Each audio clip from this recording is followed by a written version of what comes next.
I'm Anil Kumar, and in this video I'm going to share with you a very good technique of producing Pythagorean triples.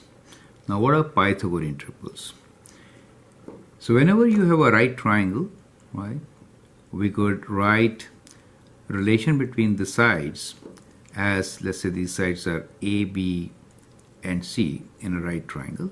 Then we could always write A square plus B square equal to C square. Now it's very difficult to get A, B, C, such numbers which are natural numbers. These numbers are called Pythagorean triple, right? So in a way we can write like this: Pythagorean triple of natural numbers satisfy the equation A square plus B square equals to C square, right? Now the question is, how can you produce Pythagorean triple? That is what we are looking into. So let's try out few numbers and see if some strategy works. So let's do what is 1 plus 1 over 2 plus 1 over 4 equals to.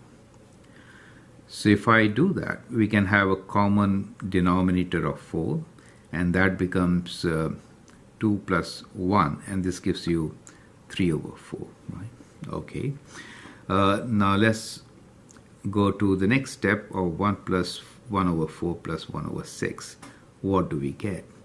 Well, here the common factor could be 12, and we get 3 plus 2, which is 5 over 12.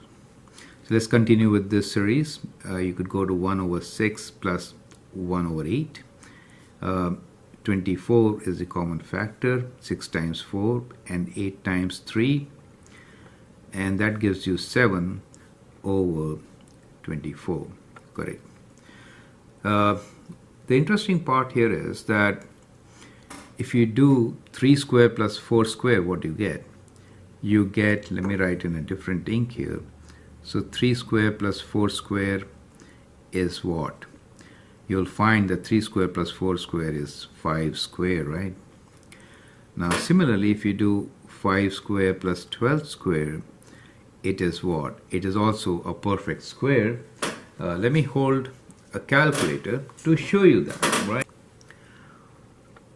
5 square plus 12 square is equal to, and we'll just do square root of that, which is square root of answer, which is 13. Do you see that? So we get the next number square, 13.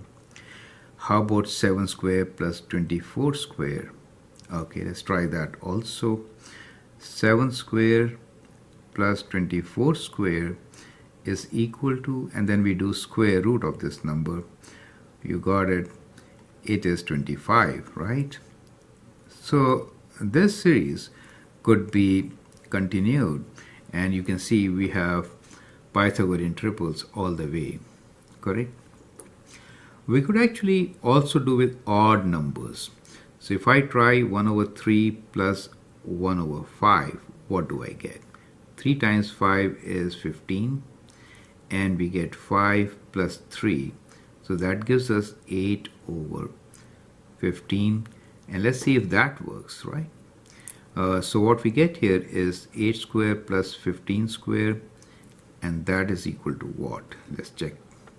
So we have 8 square plus 15 square. That gives us something, 289. Okay, let's do square root of this. So square root of our answer is equal to 17. So we get 17 square in this case. So next odd number in this case, right? Okay, so let's continue this series with let's say 1 over 5 plus 1 over 7, which is 35, as you know, and 7 plus 5, which is 12. 12 over 35 is equal to, 12 square plus 35 square is equal to what? Okay, let's do that. 12 square plus 35 square equals to a very big number, and we'll do square root of that number to get the answer as 37. Okay, so 2 more than 35. So that is how you can create your list of Pythagorean triples without any problem. Do you see that? So from all this, what do you conclude? That's so cool, right? So what we conclude from here is that if you add reciprocal of consecutive even numbers or reciprocal of consecutive odd numbers, whatever you get produces Pythagorean triple. Do you see that? So add consecutive even or odd consecutive even or odd numbers reciprocal to produce Pythagorean